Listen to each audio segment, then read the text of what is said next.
It's been about a year since the nominally civilian government of Myanmar has headed to the reformist President Thein Sein launched radical reform plans ostensibly for the good of the people. However, there are hundreds of marginal neighborhoods in the microcosm of society untouched by Thein Sein's reconstruction process. The question is, will the people of the Union of Myanmar be benefited from these reforms at all? And when I say people of the Union of Myanmar, I mean every single residing within the nation and under the national sovereignty, of course, regardless of any religious differences.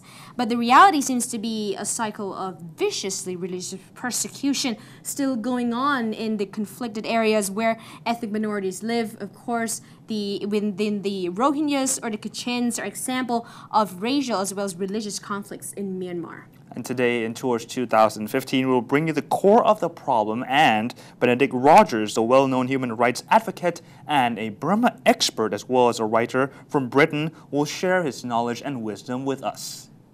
Okay, from your perspective, what do you think is the root to the conflicts, the ethnic conflicts in Burma? I think the root cause is a combination of both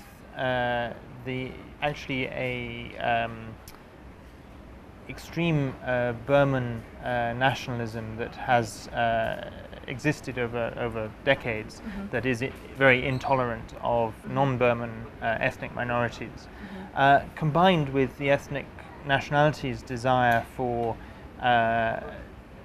earlier on they desired independence. Now they are not seeking independence, they're seeking autonomy within a federal Burma.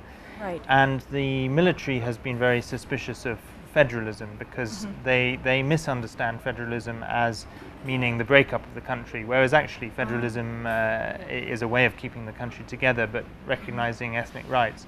So I think if there is a proper understanding of the political desires of the ethnic peoples, proper understanding of federalism, these issues can be resolved. But the root causes are both racial and political. Right. So can I say that can we trace back to during the British Empire period when they divided and ruled?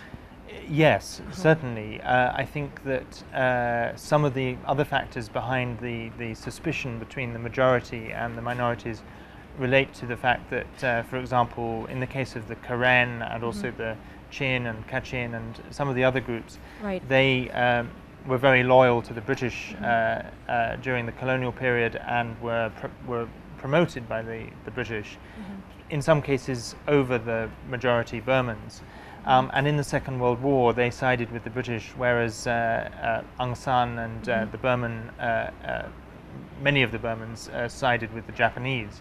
And there was a feeling, at least at the time, that the ethnic nationalities had sided with the colonial master and betrayed Burma. Equally, there were grievances on the part of the ethnic groups. The Burmans and the Japanese had carried out some terrible atrocities against them. Ethnic conflict flared up at the Myanmar-China border this time, an accusation that China's refoulement of Kachin refugees back to the heated war zone is worrying Beijing as well as other Western nations. However, the United States started criticizing China for the wrongdoing, and some of the Western pressure through media is getting stronger. Has everyone ever wondered why? Right. So now we know that the ethnic conflicts have sort of plagued the Burmese societies for generations. But then since the nominally civilian government took control, when actually Myanmar started to pop up to the world again on a global stage, and now that the problem in the ethnic racial conflict started to flare up again, started to get attention from the Western media. Why is that so? In the Rakhine state, the Rohingyas have been there for generations. But now they start to make a big deal out of it.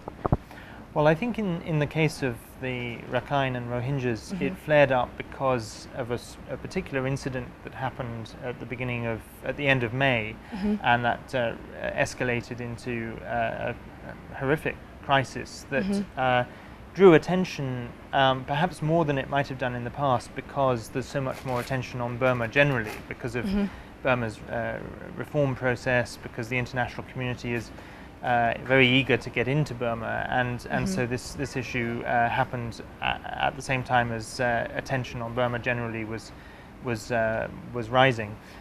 In the case of the ethnic conflicts in other parts of the country, it's a sort of mixed picture because, for example, the Kachin conflict has flared up again in the last year. They had 17 years of ceasefire, and then in June 2011, at the same time as the reform process was beginning, the Burma army broke the ceasefire and launched a new offensive against the Kachin. So that's flared up.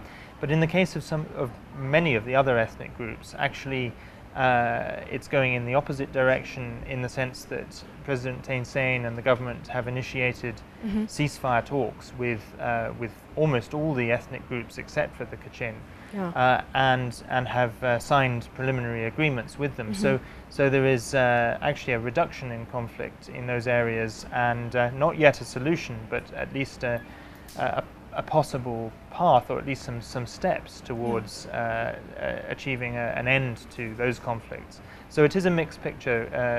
Arakan state and Kachin state in crisis situations, the other ethnic states perhaps showing some steps towards peace. But now that China has been condemned as, pushing back the IDP, the internally displaced person from the Yunnan border back to the heated war zone.